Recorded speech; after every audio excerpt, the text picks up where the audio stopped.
मैं एम अली आप सभी का Haidari Study Point YouTube channel पे खैर मकदम करता हूँ। उत्तर प्रदेश टीजीटी सन 2016 उर्दू के क्वेश्चन पेपर को हल किया जा रहा है। इससे रिलेटेड पहले भाग को हल किया जा चुका है। अगर आप लोगों ने हमारी वो वीडियो नहीं देखी है तो डिस्क्रिप्शन में लिंक होगी, उसकी मदद से ज़रूर देखिए। तो चलिए हल करते हैं इस क्वेश्चन पेपर के दूसरे भाग को और सभी सवालों से रिलेटेड अहम जानकारियां भी हासिल करते हैं।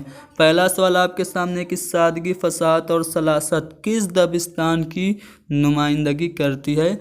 ऑप्शन में लखनऊ, दिल्ली, रामपुर और हैदराबाद। तो जैसा कि मैंने सिलेबस डिस्कस करते वक्त बताया था कि दबिस्तान लखनऊ और दबिस्तान दिल्ली से क्वेश्चन आपको देखने को मिलेंगे, क्योंकि ये दोनों दबिस्तान आपके सिलेबस में शामिल हैं, तो वहीं से ये सवाल पूछा गया है। तो याद रखिए, दिल्ली की जो दबिस्तान थी उसमें सादगी, फसाहत और सलासत थी। तो इस तरह से कह सकते हैं सादगी, फसाहत और सलासत जो है वो दबिस्तान दिल्ली की नुमाइंदगी करती है। तो इसलिए बी वाला ऑप्शन सही है। अगला सवाल कि कुंवर उदय भान ये किरदार है दास्तान का, किस दास्तान का है? बागो बहार का, आराइश महफिल का, रानी केतकी की कहानी का, या फिर फसाने अजायब का?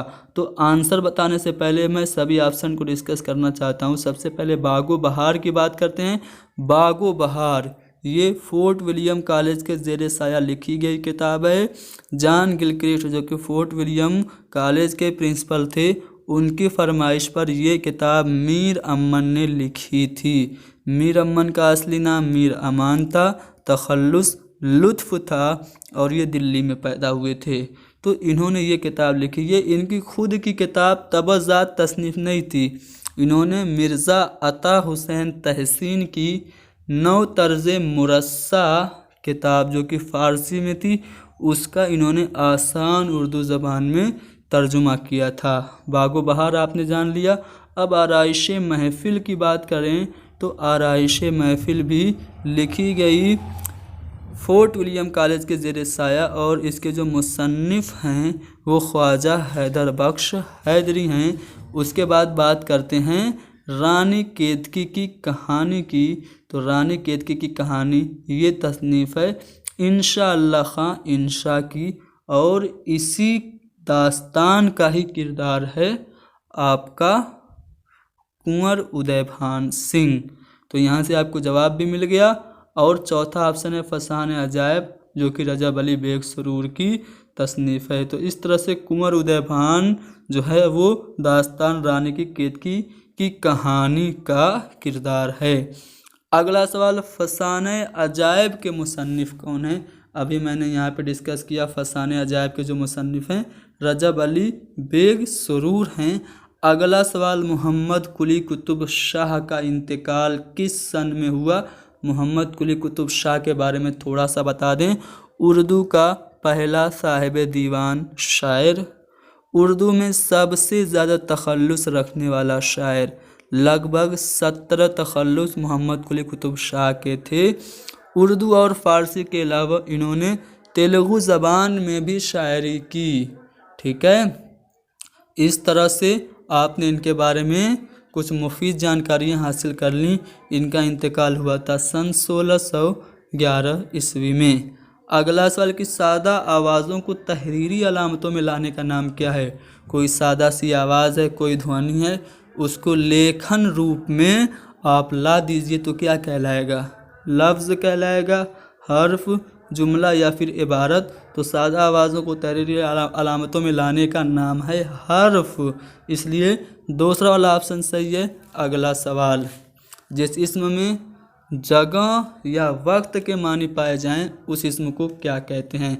अब देखिए ये ग्रामर का सवाल है, तो याद रखिए उर्दू कवायद से रिलेटेड क्वेश्चन भी आपको टीजीटी में देखने को मिलेंगे। तो जहाँ कहीं पे भी जगह या वक्त के मानी पाई जाएं तो उसको आप कहेंगे इसमें ज़र्फ़, इसलिए आपका पहला वाला ऑप्शन सही है। इसमें ज़र्फ़ भी दो प्रकार का होता है, दो किस्म का। पहला इसमें ज़र्फ़ ज़मान और दूसरा इसमें ज़र्फ़ मकान। अगले सवाल पे चलते हैं। रुबाई में कितने मिसरा होते हैं? आसान सा सवाल है, इसको तो कोई गलत करिएगा ही नहीं, इसको मैं बताऊंगा ही नहीं। चलिए अगले सवाल पे चलते हैं। हाल ही के मुताबिक शेर में कौन सी खूबियाँ होनी चाहिए। हाल ही की एक किताब है मुकद्दमा शेर व शायरी, जो कि उर्दू की पहली तनकीदी किताब तस्लीम की जाती है। उसमें उन्होंने कुछ अपने ख़यालात पेश किए। इसी में उन्होंने गज़ल की बहुत ज़्यादा मज़म्मत की, आलोचना की और यहाँ तक कह दिया कि गज़ल से संडास की बदबू आती है।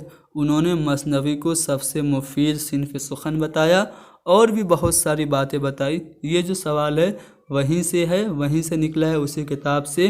तो बताइए, हाल ही के मुताबिक शेर में कौन सी खूबियाँ होनी चाहिए। ख़याल, कायनात का मुतालिया, वज़न और बहर, रदीफ़ और काफ़िया, या फिर सादगी, असलियत और जोश। तो हाल ही के मुताबिक शेर में सादगी होनी चाहिए, असलियत होनी चाहिए, मा फ़ौकुल फ़ितरत अनासिर नहीं होने चाहिए और जोश होना चाहिए। तो इसलिए आपका डी वाला ऑप्शन सही है। अगला सवाल, मसनवी है गुलजार नसीम, इसके शायर कौन हैं। पंडित दयाशंकर नसीम, मीर हसन, पंडित रतननाथ शरसार, या फिर आपका मीर तकी मीर। तो यहाँ पे आपको ध्यान देना है, ये जो मसनवी है गुलजार नसीम पंडित दयाशंकर नसीम की है। इन्होंने अपनी ये मसनवी मीर हसन की मसनवी सेहरुल बयान के मुकाबले में लिखी थी। ये बात भी आप ध्यान में रखिए।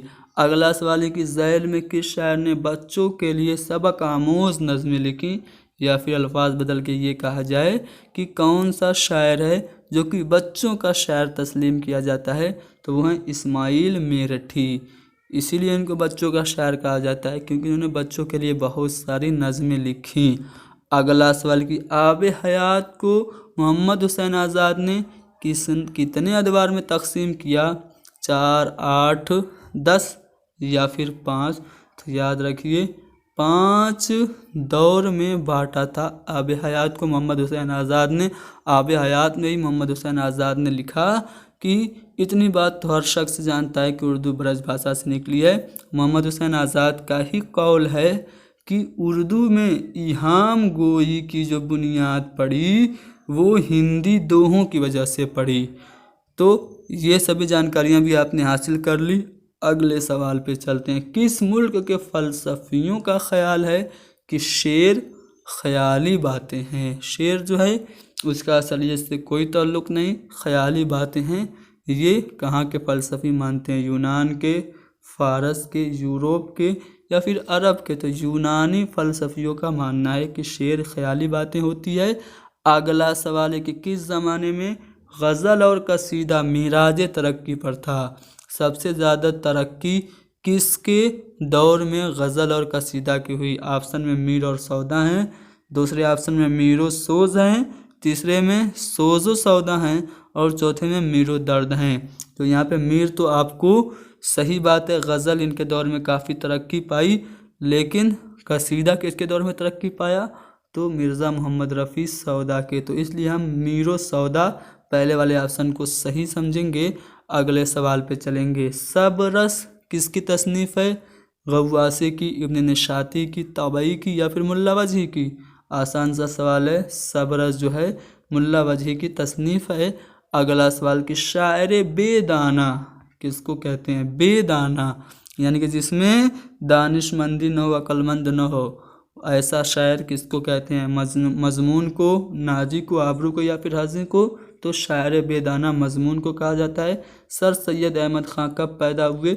यहाँ से आपको पता ये चल रहा है कि मुसन्निफ़ीन और शोरा की हालात ज़िंदगी को भी आपको पढ़ना पड़ेगा। कौन कब पैदा हुआ, कहाँ पैदा हुआ, ठीक है, और उसके ज़िंदगी के कुछ अहम वाक़यात, क्योंकि यहाँ पे आपको शोरा और मुसन्निफ़ीन से रिलेटेड क्वेश्चन भी देखने को मिलने वाले हैं। जैसा कि ये सवाल है, सर सैयद अहमद ख़ान कब पैदा हुए।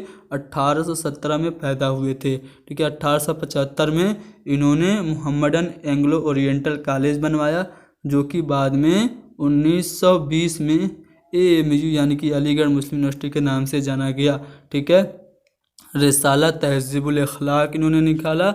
असबाब बगावत हिंद और ताज़ीरात हिंद जैसी किताबें इन्होंने लिखी, ठीक है।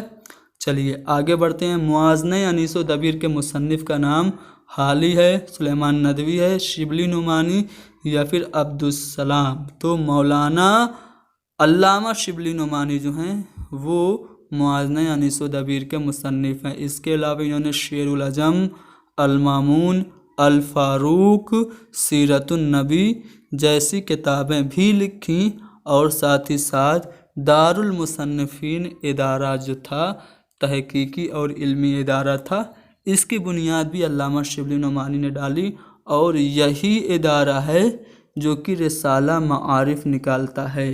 अब रिसाला मारिफ कहाँ से निकलता है? तो याद रखिएगा आज़मगढ़ से रिसाला मारिफ निकलता है, क्योंकि आज़मगढ़ में ही दारुल मुसन्निफ़ीन की बुनियाद शिबली नुमानी ने डाली थी और दारुल मुसन्निफ़ीन के ज़रिए ही जो आपका रिसाला है मारिफ आज़मगढ़ से निकाला जाता है। अगले सवाल पे चलते हैं। इकबाल की किस नज़्म को हिंदुस्तान का मरसिया कहा गया? हिमालय को, नया शिवाला को, खिज़र राह या फिर तस्वीर दर्द? तो तस्वीर दर्द को हिंदुस्तान का मरसिया कहा गया। अगला सवाल यह कि मिर्ज़ा मोहम्मद रफ़ी सौदा के उस्ताद कौन थे? तो हातिम थे मिर्ज़ा मोहम्मद रफ़ी सौदा के उस्ताद।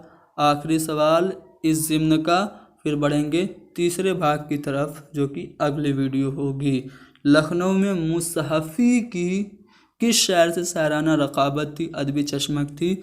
नासिक से, रंगीन से, हज़ीन से या फिर इंशा से? तो मुसहफ़ी की जो शायराना रक़ाबत थी वो इंशा से थी।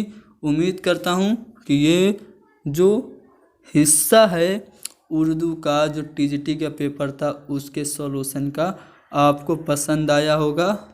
तीसरे भाग के लिए आपको अगले वीडियो का इंतज़ार करना होगा और इस वीडियो को ज़्यादा से ज़्यादा शेयर करना होगा और हैदरी स्टडी पॉइंट को सब्सक्राइब कर लीजिए, क्योंकि यहाँ पे TGT, PGT, CTET, UP TET और अन्य सभी राज्यों की शिक्षक पात्रता परीक्षाओं की तैयारी कराई जाती है।